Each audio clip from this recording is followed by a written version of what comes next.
Isang magandang umaga sa bawat sa inyo, grade 7. Kasama na ang bawat guro na kasama natin ngayong umaga at sa mga magulang na kasama din ang kanilang mga anak sa oras na ito. Nawa ay nasa mabuti kayong kalagayan sa patnubay at pag-iingat ng ating Diyos. Sa araw na ito, tayo ay magpapatuloy sa ating aralin mula sa Module 2 na may pamagat na Talento Mo, Tuklasin, Kilalanin, at Paunlarin. Alamin natin ano ba yung inaasahan na matututunan at may papakita natin at may pamamalas natin matapos natin gawin ang gawain sa araw na ito. Napapatunayan na ang pagtuklas at pagpapaunlad ng mga angking talento at kakayahan ay mahalaga sapagkat ang mga ito ay mga kaloob na kung pauunlarin ay makahuhubog sa sarili tungo sa pagkakaroon ng tiwala sa sarili, paglagpas sa mga kahinaan, pagtupad ng mga tungkulin at paglilingkod sa pamayanan. Magpapatuloy tayo upang tuklasin naman ang alin? Ang mga talento at kakayahan gaya ninyong mga nagdadalaga at nagbibinata. Sa gawain 2 bilang pagpapatuloy na ating gawain ng nakaraang linggo, isang survey ang gagawin o pasasagutan sa inyo na gagawin naman ninyo sa inyong tahanan, sa inyong bahay. Ito ay sa pahina 42 hanggang 47 sa module ng mag-aaral sa soft copy na maaaring naibigay na at maaari ninyong hingin sa inyong mga ESP teacher. Mga anak, ganito yung itsura ng mga makikita ninyo sa module na iyon. Sasagutin nyo to gamit ang bilang mula sa 0, bilang hindi ang sagot, bilang 1 para sa bihira ninyong gawin, bilang 2 kung ito ay paminsan-minsan, bilang 3 kung ito ay madalas, at bilang 4 kung ito ay palagi. Mga anak, makikita nyo sa mga susunod na slides ang maraming mga tanong, ngunit ito ay hindi nyo na kailangang kopyahin. Kailangan nyo lang itong basahin at ang isasagot ninyo na maya-maya ipapakita ko kung paano ito gagawin. Ito ay kokopyahin, ito hindi nyo na kokopyahin, bagko susulat na lamang yung mga sagot. Pasadahan lang natin ang mga itsura, ha? Yan. Kaya hindi ninyo kokopyahin yung mga anak. Babasahin nyo na lang at ang ilalagay ninyo sa sagutang papel ay yung sagot na bilang mula sa 0 hanggang bilang 4. Ulitin ko, yung 0, hindi nyo ginagawa, yung 1, ay bihira, yung 2, pamisa-misa hanggang sa 4 na palagi naman yung ginagawa. Ito ngayon yung anak. Ito ay kokopihin ninyo sa isang papel. Ganyan ang itsura mga anak, ha. Yung kulay pula dyan, yung kulay pula, kaya ko yan yung ginuhitan, umpisahan nyo yan sa number 1 pababa. Okay? Hanggang number 80 yan. Ngayon, yung kulay green, iyang kulay green, hindi siya pababa, kundi naman siya ay mula sa inyong kaliwa papuntang kanan. Okay, ang isasagot nyo lang dyan sa mga bilang na yan ay yung 0 hanggang 4. Etong itsura niya, paano kayo magsasagot.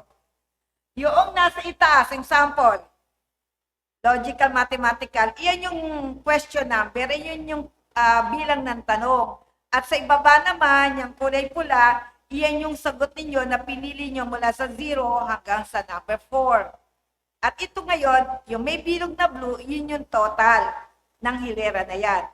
Mga anak, basahin yung maigi instruction na sa module o kaya ay itong pinakita ko sa inyo, maaari yung pag-aralan muna bago kayo sumagot. Okay?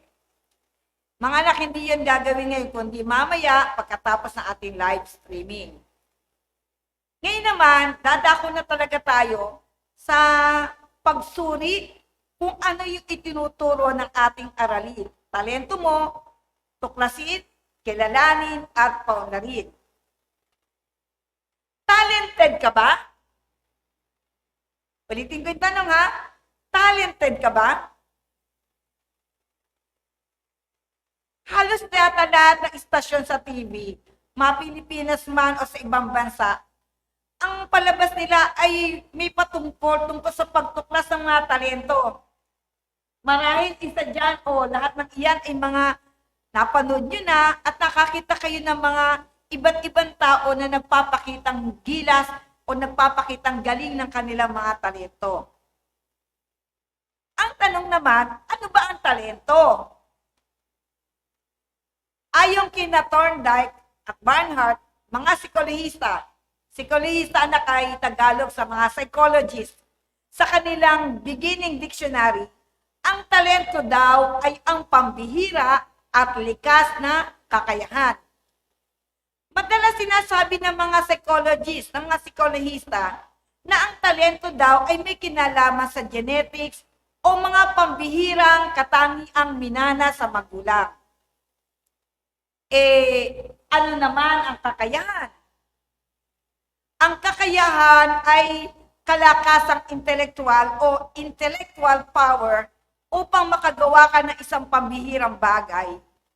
Tulad ng kakayahan sa musika o kakayahan mo sa sining. Ayon naman kay Sean Covey sa kanyang aklat na 7 Habits of Highly Effective Teens, ang bawat tao ay may talento at kakayahan. Sabi mo nga sa sarili mo, may talento ako at kakayahan. Sige nga, sabi mo sa sarili mo. Okay.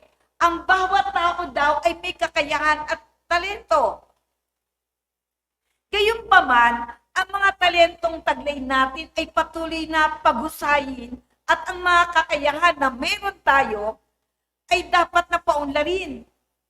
Sanayin sa araw-araw at bigyan ng panahon upang ito ay paghusayin. Taong 1983, si Dr. Howard Gardner ay nakabuo ng isang teorya tungkol sa multiple intelligence. Maraming uri ng talino. Ayon sa teoryang ito na galing kay Dr. Gardner, mas angkop daw ang tanong na ano ang iyong talino at hindi yung gaano ka katalino. Magkaiba yun mga anak ha. Ang mas angkop daw na tanong, ano ang iyong talino? Ano yung katalinuhan mo? Saan ka nag-e-excel? Saan ka magaling? At hindi yung tanong na gaano ka katalino, gaano ka gagaling. Ang itatanong mo, saan ka matalino, saan ka magaling, ano ang iyong talino. At ayon din pa rin kay Gardner, bagamat lahat ng tao ay may angking likas na kakayahan, iba't iba ang talino na maaari niyang maipakita sa pamamagitan ng mga talento at kakayahan na taglay niya. Yung talino natin mga anak, kung ano yung talino natin, kung saan tayo nag-e-excel, may ipapakita mo to sa pamamagitan ng mga talento at kakayahan na taglay mo. Magpatuloy tayo at pag-aralan natin ang multiple intelligences. Yan natin. Number 1, visual and spatial. Ang tao daw na may talinong visual spatial ay mabilis matuto sa pamamagitan ng pagtingin at pag-aayos ng mga ideya.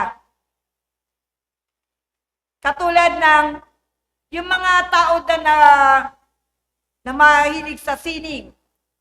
Yung larangan na ito ng visual spatial ay makikita sa mga tao mahilig sa sining, sa arkitektura at inhinyera, sa architecture at saka sa engineering at saka sa arts. Yun daw yung larangan na angkop pagdating sa talinong visual at spatial. Pangalawa, verbal o linguistic.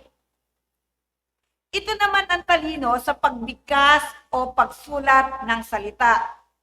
Kadalasan, ang mga taong may taglay na talinong ito ay mahusay sa pagbasa, sa pagsulat, pagkukwento at pagmemorya na mga salita. Ang larangan na nauugnay dito ay may papakita kung ikaw ay mahilig sa pagsulat ng mga tula, ng mga nobela, ng mga sanaysay, o kaya ikaw ay mahilig namang tumula, makipagdebate, ipahayag yung galing mo sa isang bagay, o kaya yung sa pamamahayag, o kaya pagtuturo, at sa abogasya. Yun yung galing mo sa pagsasalita, kung paano mo to sinasabi. Okay? Number 3, mathematical or logical. Taglay daw ng taong may talino na tulad nito ang mabilis na pagkatuto sa pamamagitan ng pangangatwiran at paglutas ng mga suliranin o problem solving. Yan. Ang larangan daw na angkop dito ay yung pagiging scientist, yung pagiging sa engineering, sa inhinyero, pagiging doktor, pagiging mathematician, at pagiging ekonomista. Yan daw ay may papakita mo sa pamamagitan ng mga bagay na yan. Ika-4, bodily o kinesthetic. Ang taong may ganitong talino ay natututo sa pamamagitan ng mga konkretong karanasan o interaksyon sa kapaligiran. Mas natututo siya sa pamamagitan ng paggamit ng kanyang katawan o kanyang pagkilos. Malakas ang tinatawag na muscle memory ng taong may ganitong talino. Yung kanyang mga, sa gamit ng katawan niya, yung muscle memory niya ay malakas pag ang talino niya ay sa bodily o kinesthetic. Katulad ng nasa larawan, yung pagsayaw, yung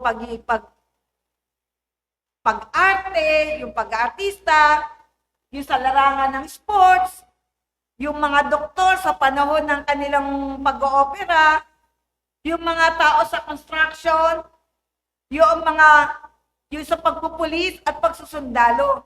Talagang gamit nila yung katawan nila sa ganyang talino. Ika-5, musical o rhythmic.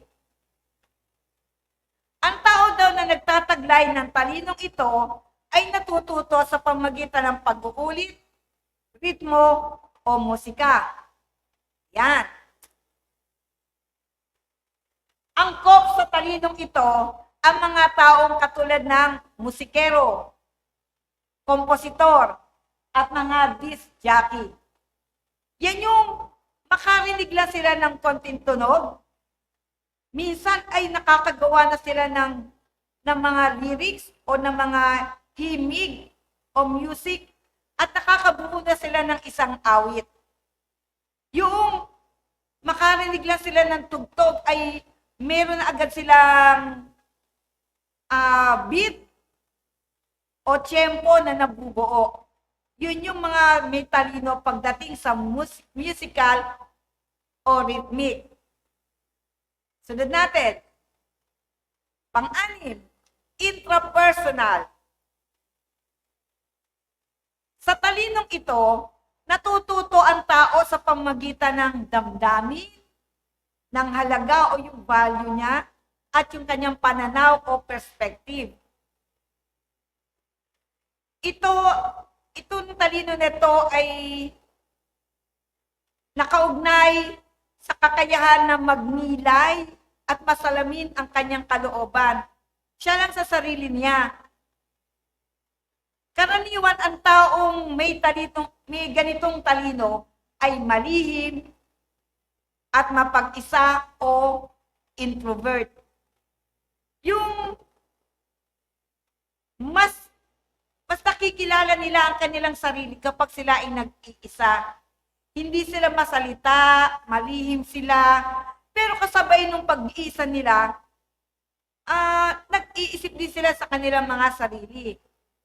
Inaalam din nila yung kanilang kalooban, pero hindi sila ganong masalita. At hindi rin sila ganong nakikihalubilo. Sila ay mapag-isa, malihim, at ang tawag sa kanila ay introvert na tao. Katulad ng larawan na yan, hindi lang naman sila walang ginagawa, gusto lang nilang maging mapag-isa at mas nakikilala nila yung sarili nila kung sila ay walang kasama sa kanilang paligid. Kung kanina ay intrapersonal, pansarili lang, ito naman ay interpersonal. Ito ang talino sa interaksyon o pakikipag-ugnayan sa ibang tao. Ito ang kakayahan na makipagtulungan at makiisa sa isang pangkat. Kung kanina yung intrapersonal, sarili mo lang, damdamin mo lang yung tinitingnan mo muna, iniisip mo, inuunawa mo ang iyong sarili. Itong interpersonal, ano yun, yung nakikihalubilo ka, nakikisama ka, nakikipagkwentuhan ka sa iba. At ang tawag nga, sabi nga, ang tao daw na may mataas na interpersonal intelligence ay kadalasang bukas sa kanyang pakikipagkapwa o tinatawag siyang extrovert person. Kanina, introvert, ngayon naman, extrovert. Pagpatuloy tayo mga anak. So, yan yung mga larangan na angkop sa interpersonal. Yung pakikipagkalakalan, yung sa gawing dulo, ito naman yung mga politiko, di ba? Pakikipag-ugnayan nila sa mga tao. Tapos, sa kabila, yung mga teachers nyo, nakikipag-ugnayan kami sa mga kapwa namin guro, sa mga magulang, at siyempre sa inyong mga mag-aaral. Gayon din yung mga social workers. Pagdating sa community, sa pamayanan, magaling sila makipag-usap, makipag-ugnayan sa iba't ibang uri ng tao. Yun yung talino na interpersonal. Number 8, naturalist. Ito ang talino sa pagkuuri, pagpapangkat, at pagbabahagdan, hindi lamang sa kalikasan o sa nature, kundi sa lahat ng larangan. Tingnan natin. Angkop dito, kung ikaw ay taong may talinong naturalist, ikaw ay nababagay sa pagiging environmentalist, yung taong makakalikasan, tagapangalaga ng kalikasan. O kaya, angkop dyan yung ikaw ay sa pagsasaka o pagiging botanist o pag-aaral tungkol sa mga halaman. Iyon yung talino naturalist.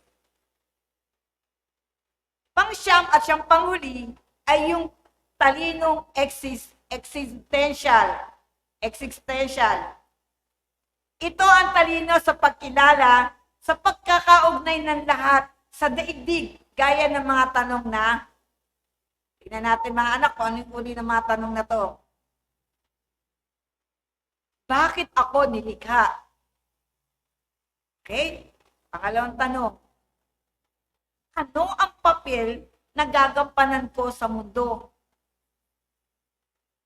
At pangatlong tanong, saan ang lugar ko sa aking pamilya, sa paaralan, sa lipunan? Existential ang talino na naangkop sa ganyang kahulugan.